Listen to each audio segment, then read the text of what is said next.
My name's Althea, and I'm 26 years old, a newly graduated nurse with big dreams.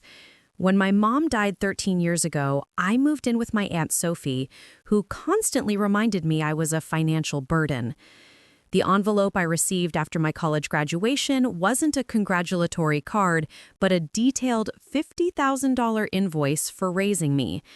Now, sitting in this courtroom as my own aunt sues me for my childhood expenses, I wonder how life led us here. If you're watching this, drop a comment telling me where you're from. Hit that like and subscribe button and let me know if you've ever had family betray your trust like this. Before everything fell apart, my childhood was filled with warmth and love. Mom, Amanda, raised me by herself after Dad passed away when I was just 3 years old. Though money was tight in our small two-bedroom apartment, Mom always made sure I never felt like we were struggling. She worked long shifts as a nurse at Memorial Hospital, coming home with stories about saving lives and making a difference in people's darkest moments. Those stories planted the seed for my own dream of becoming a nurse someday. Every weekend was our special time together. We'd bake cookies on Saturday mornings, the smell of vanilla and chocolate filling our tiny kitchen. Sunday afternoons were for visiting the local park, feeding ducks at the pond, or browsing books at the library. Mom always said, "Althea, education is the one thing nobody can take from you," as she helped me with homework at our kitchen table. The walls of our apartment were covered with my artwork and school certificates. Mom kept every single one, proudly displaying them like precious museum pieces. When I brought home A grades, she'd stick them on the refrigerator with fruit-shaped magnets and dance around the kitchen in celebration. For my 10th birthday, Mom surprised me with a children's medical kit. I carried it everywhere, taking the temperature of my stuffed animals and listening to Mom's heartbeat with the plastic stethoscope. "You'll be wearing a real one someday," she'd say, her eyes crinkling with pride. Our life wasn't perfect, but it was ours. Mom worked extra shifts during holidays to give me special Christmas mornings and birthday celebrations. She taught me to appreciate what we had rather than yearn for what we didn't. "Gratitude makes any life rich," she'd remind me when I occasionally complained about not having the latest toys or fancy clothes like some of my classmates. Everything changed the summer I turned 12. Mom started coming home from work more exhausted than her usual tired. At first, she blamed it on picking up extra shifts, but when she began losing weight rapidly and developed a persistent cough, I knew something was wrong. I'd catch her wincing in pain, popping painkillers when she thought I wasn't looking. The day she finally went to the doctor, I waited at our neighbor's Mrs. Thomas's apartment, working on a science project but unable to focus. When Mom returned, her face told me everything before she said a word. Stage 4 lung cancer. Terminal. 6 months to a year. Those words crashed into our happy little world like a wrecking ball. Mom tried to maintain normalcy, but our roles slowly reversed. I started making dinner, doing laundry, and helping her to bed when she was too weak to walk. I kept a notebook of her medication schedule, becoming fiercely protective of her diminishing energy. School became secondary as I transformed into my mother's caretaker. My 12-year-old shoulders carried the weight of groceries, household chores, and the creeping dread of what was coming. Friends stopped calling as I couldn't go out anymore, but I didn't care. Every moment with Mom became precious, measured, finite. The hospice nurse started visiting daily when Mom could no longer get out of bed. I'd sit beside her, reading her favorite books or just holding her increasingly frail hand. "You're so strong, Althea. Promise me you'll keep going, keep shining after I'm gone." On a quiet Tuesday morning, just 3 weeks after my 13th birthday, Mom took her last breath while I held her hand. The hospice nurse found me still sitting there an hour later, unable to let go. The world had never felt so empty, so vast, so terrifying. The funeral was a blur of black clothes and pitying looks. I stood numb as people I barely recognized hugged me and murmured platitudes about my mother being in a better place. What place could be better than here with me? That's when Aunt Sophie appeared. My mother's younger sister had always been distant, visiting only on rare holidays with expensive gifts and limited conversation. Now she stood beside me at the funeral, her hand on my shoulder, telling everyone how she'd take care of her poor orphan niece. The social worker met with Sophie and my elderly grandmother, who lived in a senior community and couldn't take me in. It was decided I would move in with Sophie, her husband Jack, and their daughter Cassidy. Sophie appeared caring and concerned in front of the social workers, promising to give me a loving home during this difficult transition. As I packed up my childhood into boxes, I found a letter Mom had written tucked into my favorite book. Remember who you are, Althea. Life will throw storms your way, but you have the strength to weather them all. I'll love you always, even when you can't see me anymore. I folded that letter into my pocket, took one last look at our apartment, and stepped into my new life, unaware of the challenges that awaited me. By the end of my first week, Sophie had presented me with house rules that didn't seem to apply to Cassidy. I had a strict curfew, limited bathroom time, designated study hours, and a list of chores that grew longer each day. In this house, everyone contributes, Sophie explained, while handing me a toilet brush. Meanwhile, Cassidy lounged by their backyard pool, her own chores mysteriously non-existent. My belongings, which had filled our apartment, now looked meager, scattered around the spare room. Sophie had gone through my boxes before I could unpack, setting aside clothes she deemed too worn or inappropriate. When I asked about them, she said, "We have standards in this neighborhood, Althea. You represent our family now." School was another adjustment. My academic records transferred, but nothing else did. No friends, no history, no teachers who knew my capabilities. I was placed in standard classes despite having been in advanced programs at my previous school. When I mentioned this to Sophie, she dismissed my concerns. "Let's not get ahead of ourselves. You've been through a trauma. Best to take it easy." The first time I truly understood my place in the household came when school supplies were purchased. Cassidy received a new laptop, a designer backpack, and top-of-the-line everything. I was given a plastic binder, basic notebooks, and pens from the dollar store. "We have to be mindful of expenses," Sophie said when she saw my expression. "Your mother didn't leave much for your care." That night, I heard Sophie and Jack arguing through the thin walls. "The Social Security checks barely cover the extra expenses," Sophie's voice carried. "Do you know how much teenagers eat, how much their activities cost?" "She's family," Jack replied, his voice tired and resigned. "Family, that's costing us. Amanda was always irresponsible, not planning better for her daughter." I buried my face in my pillow, tears soaking through as I clutched my mother's letter.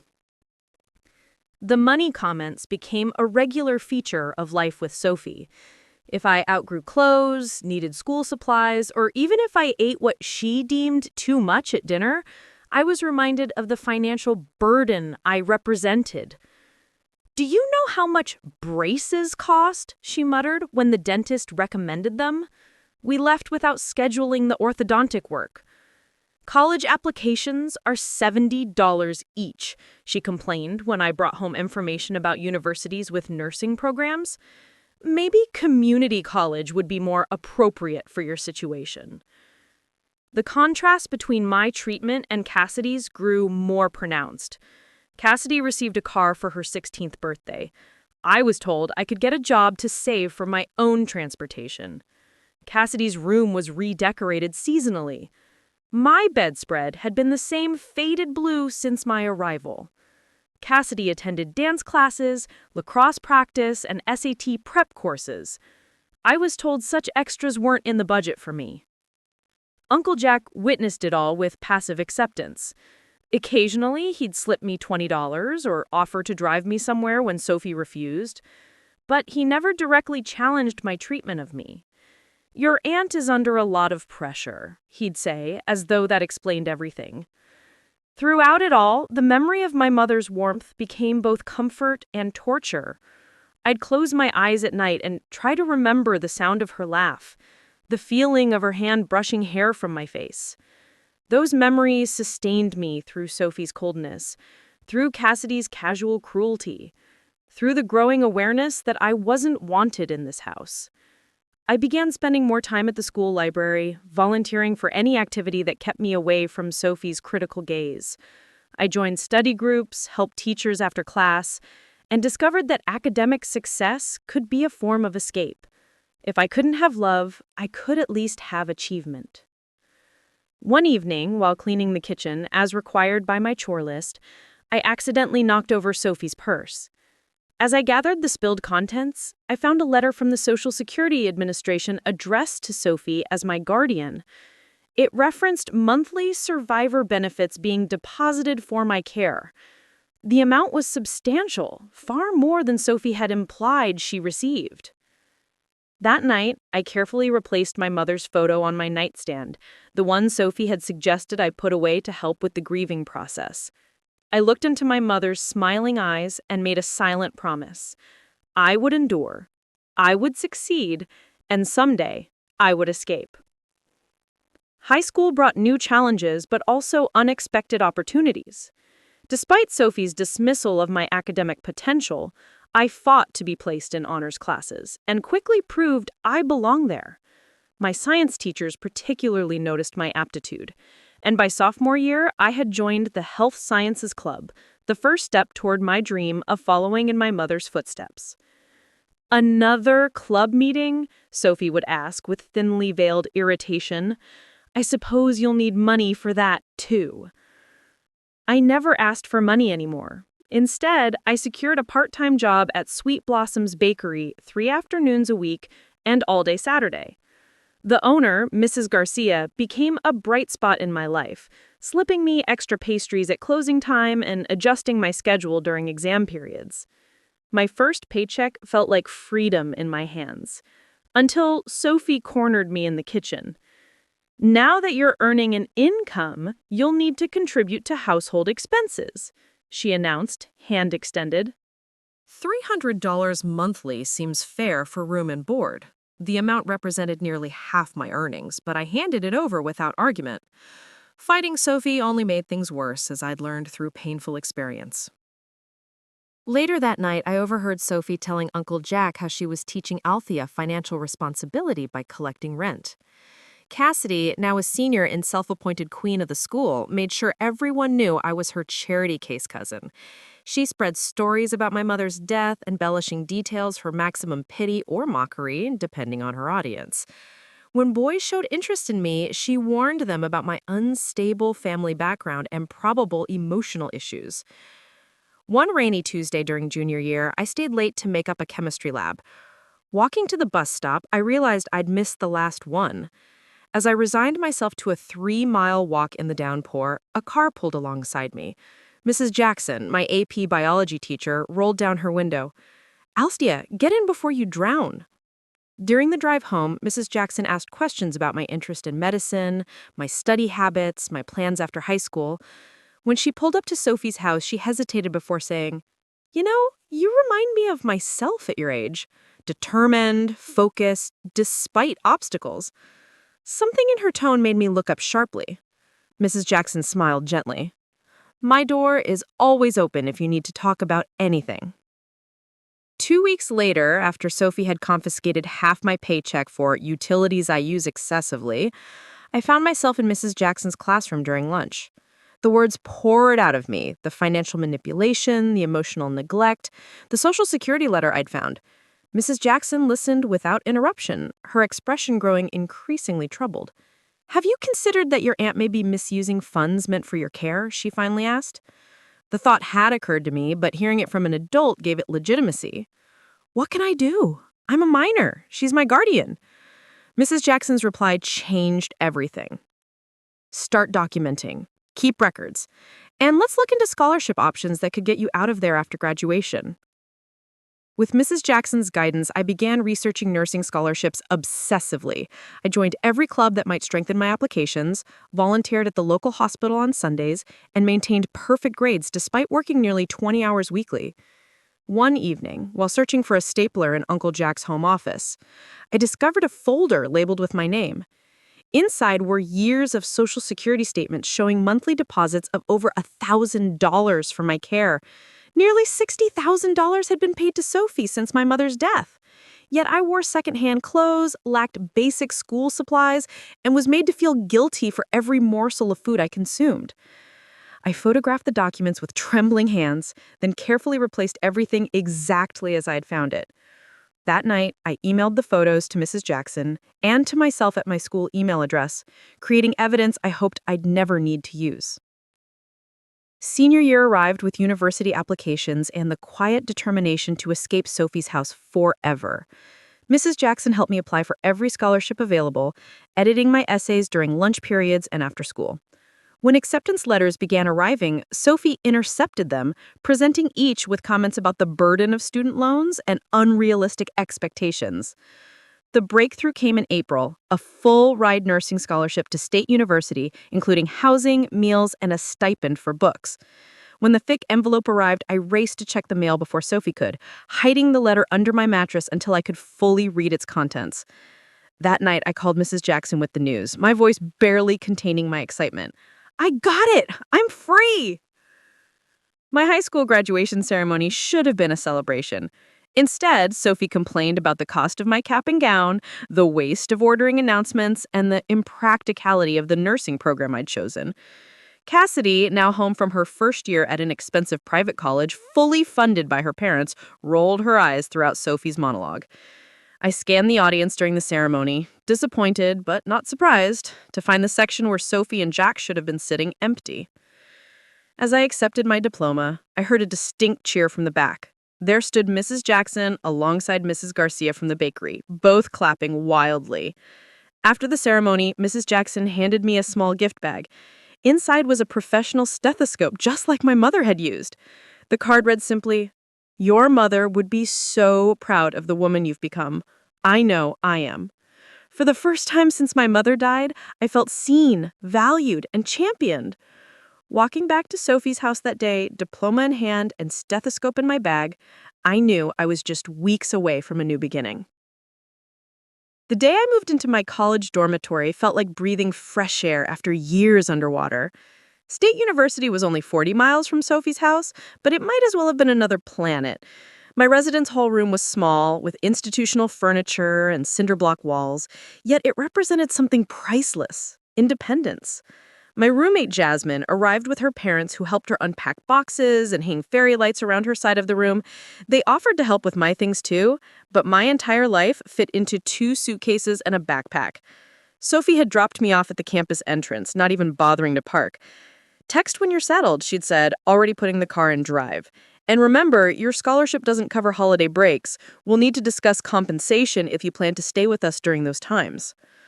Jasmine and I became fast friends, despite our different backgrounds. She came from a loving family who called her daily, sent care packages, and genuinely wanted to know about her classes. When she realized I never received such calls or packages, she began sharing hers without comment. "My mom always sends too much anyway," she'd say, dividing cookies or toiletries between us. University life demanded intense focus. The nursing program was rigorous, with early morning clinicals, late-night study sessions, and endless practical exams. I thrived under the pressure, remembering my mother's dedication to her patients. To cover expenses not included in my scholarship, I worked at the campus coffee shop and took weekend shifts at a nearby assisted living facility. Between classes, work, and studying, I barely had time to think about Sophie, which was exactly how I wanted it. The less contact, the better. Still, holiday breaks loomed on the calendar like dark clouds. Before Thanksgiving break my freshman year, Sophie called with expectations for my visit. "Since you're not contributing financially anymore, we'll need compensation for your stay." $300 for the week seems fair. Food isn't free, Althea. I swallowed hard, calculating how many extra shifts I'd need to afford going home for the holiday. Jasmine, overhearing my end of the conversation, waited until I hung up before saying, "Come home with me instead. My parents would love to have you." That Thanksgiving became the first of many holidays spent with Jasmine's family. The Parkers welcomed me without question, including me in family photos and traditions as though I'd always been there. Mrs. Parker, learning about my nursing studies, shared stories from her own career as a physical therapist. Mr. Parker taught me to make his famous cranberry sauce, standing beside me in the kitchen with patient instructions. When Sophie called on Christmas to ask when I'd be arriving with my room and board payment, I informed her I had made other arrangements. Her surprised pause was followed by concern, not for my well-being, but for the lost income. Spring semester brought new challenges and opportunities. I was accepted into an accelerated program that would allow me to complete my degree in 3 years instead of 4. The workload increased dramatically, but so did my determination. During a campus career fair, I met David, a medical student volunteering at the healthcare booth. Tall, with kind eyes, and a quiet confidence, he struck up a conversation about my interest in pediatric nursing. Before long, we were meeting for coffee between classes, talking for hours about healthcare ethics, patient advocacy, and our personal journeys to medicine. "My dad's a surgeon," David explained during one of our coffee dates. "He expected me to follow exactly in his footsteps, but I'm interested in family practice in underserved communities. We've been at odds about it for years." His understanding of family pressure created a bond between us that deepened with each conversation. When I finally shared the full story of Sophie's treatment, he listened without judgment, then asked the question that had been hovering in my mind for years. "Have you considered that what she did might be illegal? Social Security benefits for surviving children are meant to provide for the child, not supplement the guardian's income." Spring semester of my sophomore year, instead of accepting another invitation from Jasmine's family, I stayed on campus to research. The nearly empty library became my second home as I dug through legal websites and forums for similar situations. What I discovered left me stunned. Guardians misappropriating survivor benefits could face serious legal consequences, including fraud charges. I made an appointment with the university's legal aid office, bringing copies of the Social Security statements I'd photographed from Uncle Jack's office. The student attorney who reviewed my case looked increasingly serious as I explained the situation. "This isn't just unethical," he said finally. "It's potentially criminal. Your aunt had a fiduciary responsibility to use those funds for your direct benefit." "What are my options?" I asked, heart pounding. "You could file a complaint, possibly pursue recovery of funds, but that would mean legal action against your aunt." He studied my face. "It's a big step. Think about it carefully." I left the office with resources and information, but no clear decision. That night, I called Mrs. Jackson, who had remained a trusted mentor throughout my college years. "You don't have to decide anything right now," she advised. "Focus on your education. Document everything. The statute of limitations gives you time." Spring semester brought clinical rotations that cemented my passion for nursing. Working with actual patients, particularly children, reminded me daily why I'd chosen this path. My professors praised my combination of technical skill and compassion, attributes I'd learned watching my mother work. David and I grew closer, supporting each other through exams and late-night study sessions. When he invited me to meet his parents over summer break, I accepted with only slight trepidation. Unlike Sophie, Dr. and Mrs. Hoffman welcomed me warmly, asking thoughtful questions about my studies and goals. "Althea has the highest GPA in the nursing program," David announced proudly over dinner. Dr. Hoffman raised his glass in a toast. "To excellence and compassion in healthcare. The world needs more providers like you two." The contrast between David's family and my experience with Sophie couldn't have been starker. That night, lying in the comfortable guest room of the Hoffmans' home, I finally allowed myself to acknowledge the full extent of Sophie's betrayal. It wasn't just about money. It was about denying me the love and support a child deserves after losing their only parent. As graduation approached, job offers began coming in thanks to my academic record and glowing recommendations from clinical supervisors. I accepted a position at Children's Memorial Hospital in the Pediatric Intensive Care Unit, with a starting salary that would finally provide true financial stability. 2 weeks before graduation, David proposed during a picnic at the campus lake where we'd had our first real date. The vintage sapphire ring had belonged to his grandmother, he explained, given to him with her blessing after she'd met me during a family dinner. "You don't have to answer right away," he said, reading my shocked expression. "I know we're both starting our careers and timing is complicated." I kissed him, tears streaming down my face. Yes, absolutely, yes.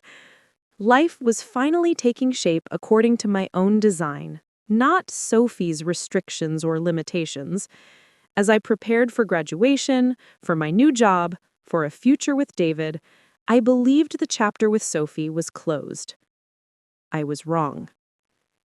My graduation day dawned bright and clear, a perfect May morning that felt symbolic of my new beginning. Jasmine and I helped each other into our caps and gowns, taking dozens of photos in our dorm room one last time. The Parkers arrived early, bringing flowers and hugs. David and his parents came bearing a gift bag containing a beautiful new lab coat with Althea Marshall RN embroidered on the pocket.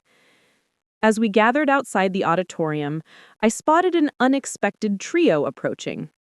Sophie, Uncle Jack, and Cassidy, all dressed in what I recognized as their public appearance outfits. Sophie's smile was wide, but didn't reach her eyes. "We wouldn't miss our Althea's big day," she announced loudly enough for nearby families to hear, placing possessive emphasis on our. She air-kissed my cheeks while whispering, "We need to talk after the ceremony." Throughout the graduation, I could feel Sophie's gaze on me. When my name was called, I heard her voice rise above others. "That's my niece. I raised her after her mother died." The ceremony concluded with mortar bards flying into the air and tears of joy all around. As graduates dispersed to find their families, Sophie intercepted me before I could reach the Parkers and Hoffmans. "We brought you a graduation gift," she said, pressing a thick envelope into my hands.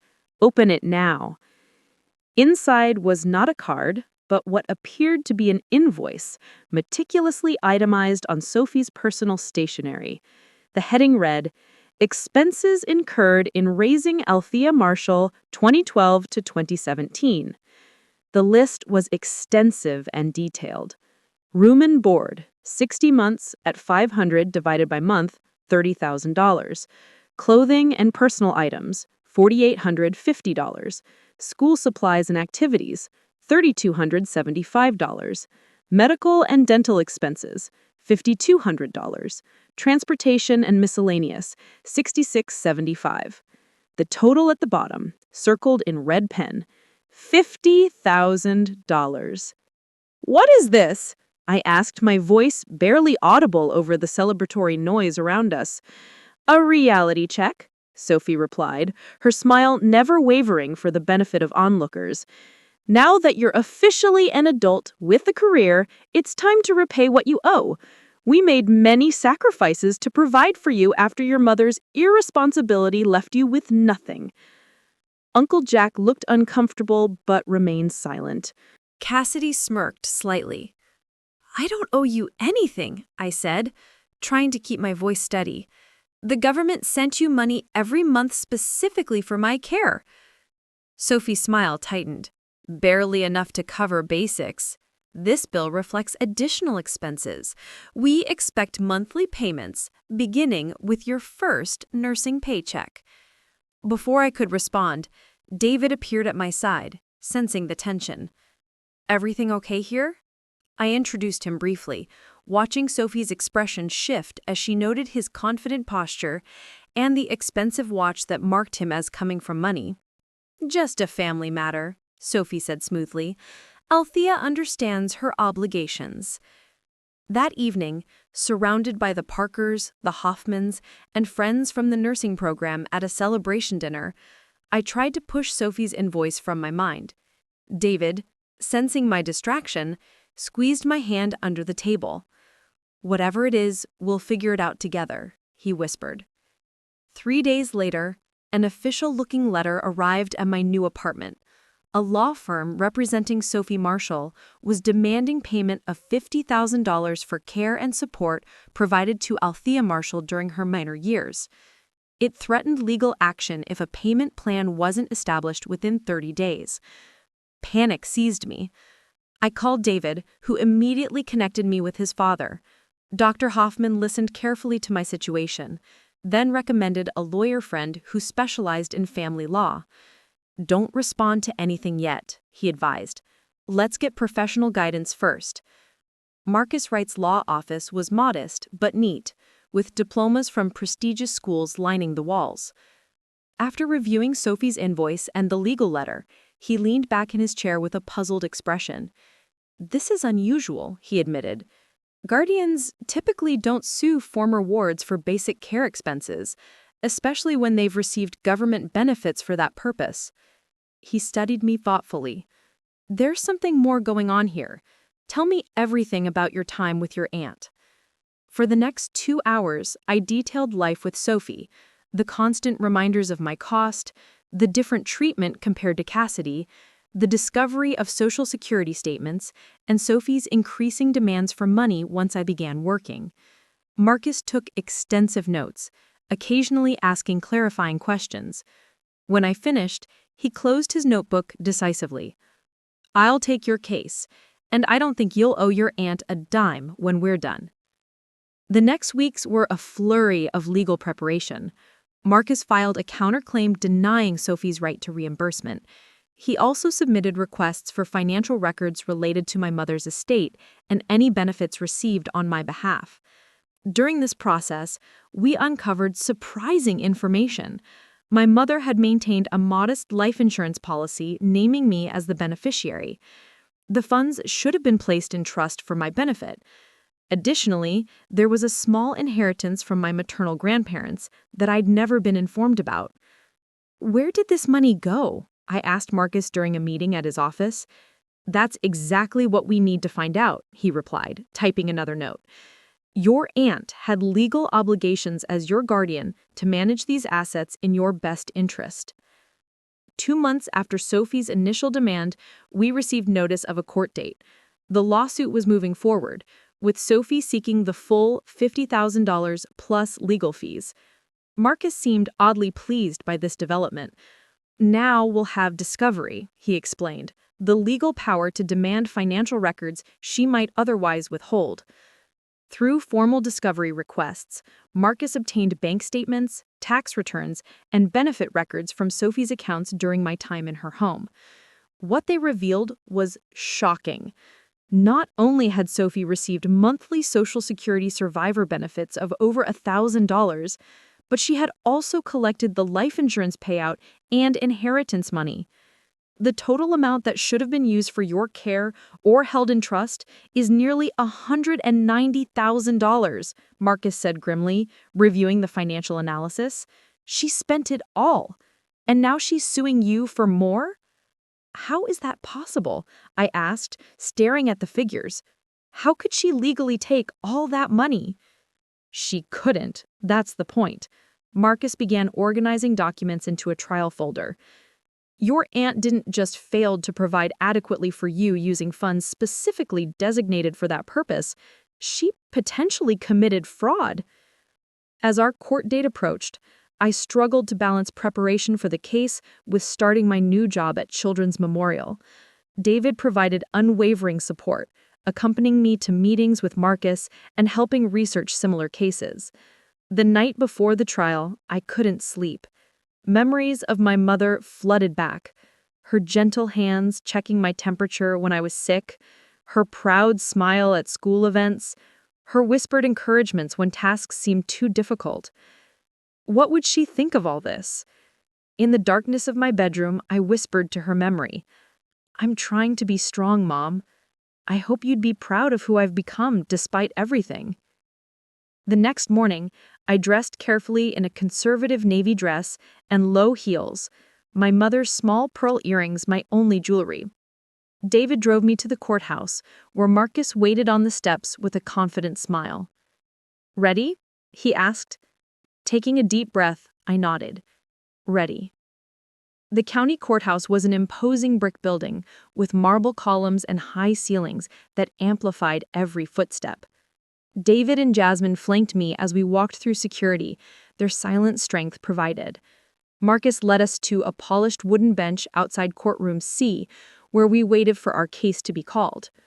Across the corridor, Sophie, Uncle Jack, and Cassidy sat with their attorney, a sleek man in an expensive suit who kept checking his gold watch. When our eyes briefly met, she gave me a small, confident smile that sent chills down my spine. "All these years," I whispered to David, "she made me feel like I was taking food from her table, wearing clothes she could barely afford to provide. And all that time—" "Don't focus on her," Marcus advised, overhearing. "Today is about facts, not feelings. Let the evidence speak." At 9:30, the bailiff called our case, Marshall versus Marshall, Judge Harriet Woodson presiding. The courtroom was smaller than I had imagined, with only a few spectators scattered among the benches. Judge Woodson, an African-American woman in her 60s, with silver-streaked hair and penetrating eyes, nodded briskly as we took our places. "I've reviewed the filings in this case. Mr. Sophie Marshall is suing her niece, Althea Marshall, for reimbursement of child-rearing expenses in the amount of $50,000 plus legal fees. Miss Althea Marshall has filed a counterclaim. Let's proceed with opening statements." Sophie's attorney, Mr. Daniels, approached the bench first. His voice was smooth as butter as he painted Sophie as a selfless relative who stepped in after tragedy, sacrificing financially to provide a stable home for her orphaned niece. "Your Honor, my client opened her home and her heart when her sister tragically passed away, leaving a 13-year-old daughter with no resources and no provisions for her care. For 5 years, the Marshalls provided food, shelter, clothing, educational support, and emotional stability during a difficult time." He gestured dramatically towards Sophie, who had adopted an expression of saintly patience. "They did this without complaint, Your Honor, despite the significant financial burden it placed on their household. Now that Miss Althea Marshall has secured lucrative employment as a registered nurse, my client simply asks for reasonable compensation for these extraordinary expenses." Marcus took notes throughout, his expression neutral. When his turn came, he approached the bench with calm confidence. "Your Honor, this case isn't about compensation for childcare expenses. It's about accountability for funds that were specifically designated for Althea Marshall's care following her mother's death. Funds that were substantial and more than adequate to provide for her needs without additional contribution from the defendant." Judge Woodson leaned forward slightly. "You are referring to survivor benefits?" "Yes, Your Honor, and more. We have documentation showing Mrs. Sophie Marshall received Social Security survivor benefits, life insurance proceeds, and inheritance funds totaling nearly $190,000 that should have been used exclusively for Althea's care or held in trust for her future." A small murmur ran through the courtroom. Sophie's composed facade cracked slightly as she whispered urgently to her attorney. "That's a serious allegation, Counselor," Judge Woodson noted. "I'll need to see that documentation. Let's proceed with testimony." Sophie took the stand first, describing how she'd rescued me from potential foster care after my mother's death. She detailed her sacrifices her family made, Cassidy sharing her home with a cousin she barely knew, family vacations curtailed due to the expense of another child, the emotional labor of helping a grieving teenager adjust. Mr. Daniels dramatically presented Sophie's itemized invoice, walking through each category of expense. Sophie nodded earnestly as he highlighted particularly costly items: braces I'd needed but never received, sports equipment for activities I'd never participated in, special tutoring I'd never been offered. "And did the Social Security benefits you received cover these expenses?" Mr. Daniels asked. Sophie shook her head solemnly. "Not even close. The monthly benefit barely covered her food. Everything else came from our pocket." When Marcus rose for cross-examination, his approach was methodical. He established Sophie as my legal guardian, responsible for managing any assets or benefits for my welfare. Then he began introducing exhibits. Bank statement showing regular deposits from Social Security, documents regarding my mother's life insurance policy, and records of my grandparents' inheritance. Mrs. Marshall, can you explain why you're claiming financial hardship when records show you received over $3,000 monthly designated specifically for Althea's care? Sophie shifted uncomfortably. That's not accurate. The Social Security was much less. Marcus presented another document. This statement from the Social Security Administration confirms monthly payments of $1,235 paid to you as Althea's guardian.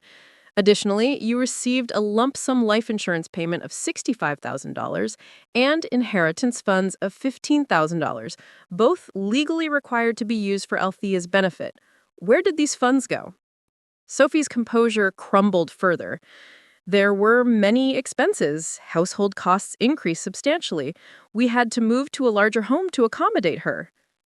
Mrs. Marshall, continued Marcus, during the 5 years Althea lived with you, these funds totaled approximately $190,000, yet you provided her with second-hand clothes, denied her orthodontic care, made her work to pay for her own basic needs, and now claims she owes you an additional $50,000?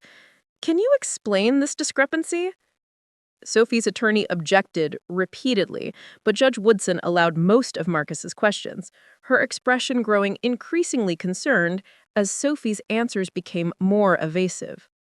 When it was my turn to testify, I focused on facts rather than emotions, the different treatment compared to Tacity, being required to pay rent from my part-time job earnings, the lack of support for educational expenses, and the discovery of benefit statements in Uncle Jack's office. Mr. Daniels' cross-examination attempted to paint me as ungrateful and entitled. Wasn't it generous of the Marshalls to take you in rather than sending you to foster care? Don't you think you owe them something for the roof over your head for 5 years? Before I could answer, Judge Woodson interrupted.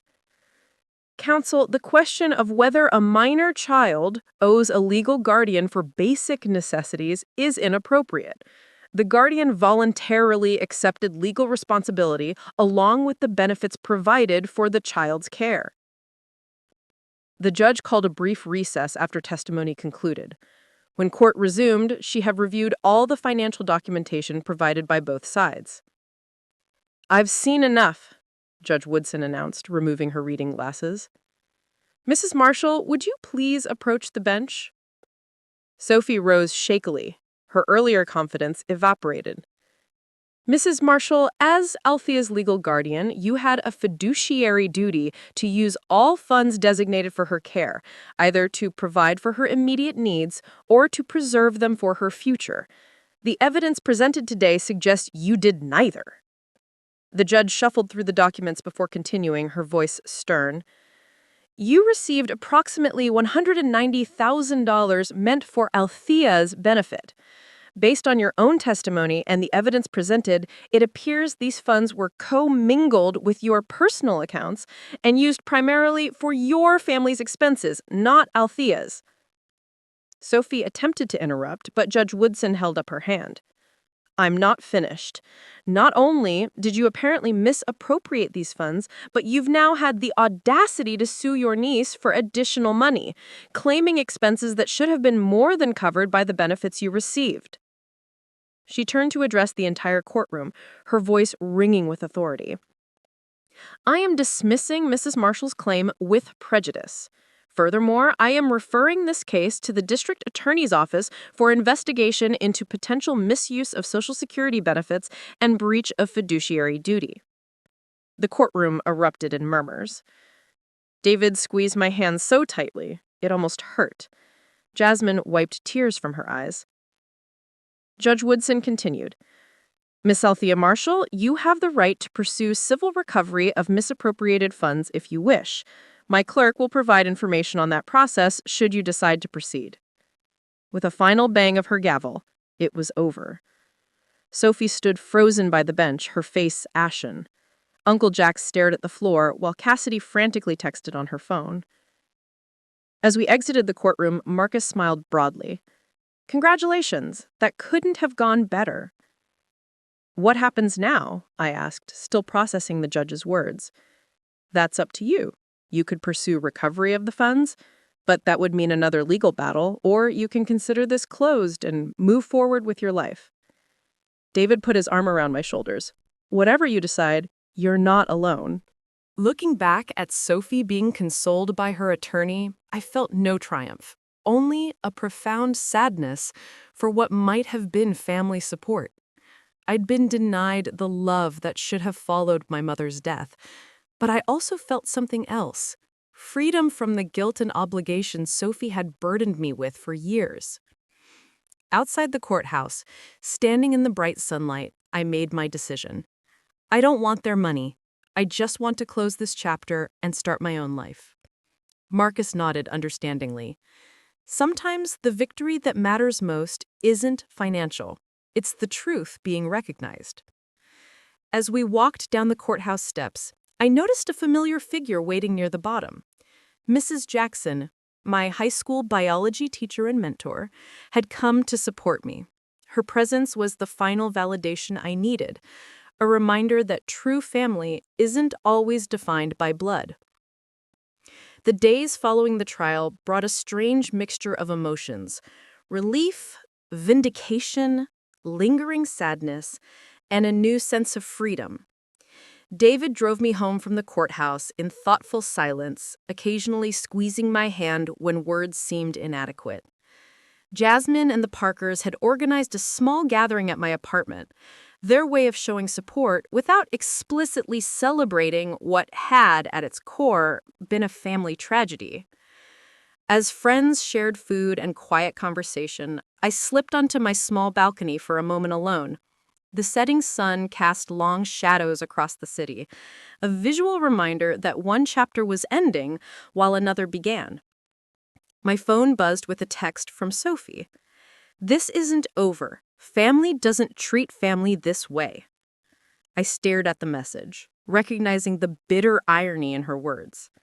Family doesn't treat family the way she had treated me, as a financial transaction, a burden, an obligation rather than a person to love.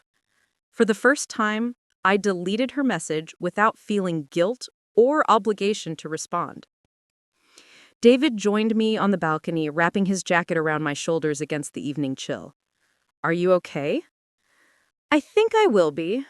It's just a lot to process." The following morning, I began my first official shift at Children's Memorial Hospital. Walking through those doors wearing scrubs and my mother's pearl earrings felt like fulfilling a promise made long ago. The pediatric intensive care unit was challenging but rewarding, each small patient reminding me why I'd fought so hard to reach this point. My supervisor, Nurse Karen, took me under her wing, patiently guiding me through protocols and introducing me to the unique emotional demands of pediatric nursing. "You have a natural way with the children," she observed during my first week. "Some nurses take years to develop that kind of connection." I didn't tell her about my own childhood losses. Not yet. Those wounds were still healing, the scars still tender to touch. Instead, I channeled my experiences into empathy for my patients and their families, recognizing the fear in parents' eyes and the courage in children facing pain beyond their understanding. 2 weeks after the trial, Uncle Jack called. His voice sounded tired, defeated. "Alfia, I know I have no right to ask anything of you, but I wanted you to know I had no idea about the extent of what Sophie was doing. The Social Security, yes, but not the life insurance or inheritance." "You still let her treat me like a burden," I replied, surprising myself with the steadiness of my voice. "You watched it happen every day for 5 years and did nothing." His heavy sigh carried through the phone. "You're right. My passivity makes me complicit. I should have protected you, and I failed. I'm sorry, though I know that's inadequate." After a long pause, he added, "Sophie and I are separating. The trial was a wake-up call about who she really is and who I've allowed myself to become by standing by. I just wanted you to know. I felt no satisfaction in their marriage's collapse, only a complicated sadness for the family that might have been mine, but never truly was. I hope you find peace, Uncle Jack. I really do. That conversation marked the last direct contact with Sophie's household. Through mutual connections, I learned the district attorney had decided not to pursue criminal charges, but had required Sophie to complete financial management courses and community service. Cassidy occasionally sent hostile messages on social media, which I eventually solved by blocking her accounts. As summer turned to fall, I established routines in my new life. Challenging but fulfilling shifts at the hospital, quiet evenings with David planning our future, weekend brunches with Jasmine and friends from nursing school. The apartment slowly transformed from a sterile space into a true home, filled with plants, photographs, and small treasures that represented my emerging identity. One September afternoon, I received an unexpected email from the hospital's Human Resources Department. A trust fund had been established in my mother's name to provide scholarships for nursing students from single-parent households. The anonymous donor had requested I serve on the selection committee if willing. The attached documentation revealed the trust had been funded with exactly $50,000, the amount Sophie had demanded from me. A separate note from the hospital's legal department confirmed the donation had come from Uncle Jack. That evening, I called Mrs. Jackson to share the news. After all these years, she remained my trusted advisor in life's complicated moments. "It sounds like his way of making amends," she observed, "not erasing the past, but trying to create something positive from it." "Should I accept the committee position?" I asked. Part of me wants nothing to do with anything connected to that family. "Consider this," she replied thoughtfully. "The committee position isn't about them. It's about honoring your mother and helping students who share your experience. Don't let Sophie take that opportunity from you, too." Her wisdom, as always, cut through my confusion. The following day, I accepted the position, my first small step towards transforming pain into purpose. As my first year of professional nursing progressed, I found myself increasingly drawn to working with children from difficult home situations. Their resilience reminded me of my own journey. Their small victories became personal triumphs I celebrated alongside them. The hospital social worker noticed my connection with these patients and invited me to join a support program for children in foster care or kinship guardianship. "Sometimes the best healing comes from helping others through similar struggles," she explained. David supported my growing involvement in these programs, often accompanying me to events for the children. His medical residency was demanding, but we carved out time for our relationship, planning a small wedding for the following spring. The Parkers and the Hoffmans had essentially adopted me into their families, providing the loving support network I'd missed for so many years. 6 months after the trial, on my mother's birthday, I finally felt ready to visit her grave. David offered to come with me, but this was a journey I needed to make alone. The cemetery was peaceful, autumn leaves creating a golden canopy over the modest headstone. I placed fresh flowers beside her name, then sat on the grass to tell her everything: my nursing career, the truth about Sophie, finding love with David, and the scholarship fund now wearing her name. "I survived, Mom," I whispered, tears flowing freely. "Not just survived, but found my way to thrive. I think you'd be proud of that." On the drive home, I made a detour to visit Mrs. Thomas, our former neighbor who had watched me on the day of my mother's diagnosis. Now in her 80s, she welcomed me with surprised delight, serving tea in chipped cups as we caught up on the years between. Her walls still displayed photographs of her own children and grandchildren. And there, on a crowded shelf, stood a small framed picture of my mother and me at a long-ago birthday party. "She was so proud of you," Mrs. Thomas recalled, following my gaze to the photograph. "Always said you had her compassion, but twice her determination." Looks like she was right. These small reconnections with my past helped stitch together the fragmented narrative of my life. Each conversation, each memory shared by those who had known my mother, added another thread to the tapestry of my identity, separate from Sophie's distortions and manipulations. As my healing progressed, I began seeing a therapist specializing in family trauma. Dr. Lin helped me understand that Sophie's treatment hadn't been my fault, that children aren't responsible for earning their guardian's love or care. Gradually, the nightmares decreased, the anxiety attacks became less frequent, and the reflexive guilt over costing too much began to fade. The hardest part of healing, Dr. Lin observed during one session, is accepting that some people who should have loved us were incapable of doing so. Their limitation doesn't diminish your worthiness. Those words became a mantra during difficult moments, a reminder that Sophie's coldness reflected her character, not my value. 1 year after the trial, I received an unexpected package. Inside was my mother's nursing pin from her graduation, along with several photographs I'd thought lost forever. A brief note from Uncle Jack explained he'd found them in storage while moving to his new apartment. That small brass pin became a talisman I carried in my pocket during difficult shifts, a tangible connection to the woman whose love had shaped me far more profoundly than Sophie's neglect ever could. Life continued to unfold in ways both expected and surprising. David and I married in a simple ceremony surrounded by chosen family. We're saving for a house where we can build the warm, supportive home environment neither of our childhoods fully provided. My career advances steadily with a recent promotion to charge nurse in the pediatric unit. The scholarship fund in my mother's name has already helped 3 students pursue nursing degrees. Each recipient reminds me of myself a few years ago, determined, resilient, carrying invisible burdens while working towards a future built on service to others.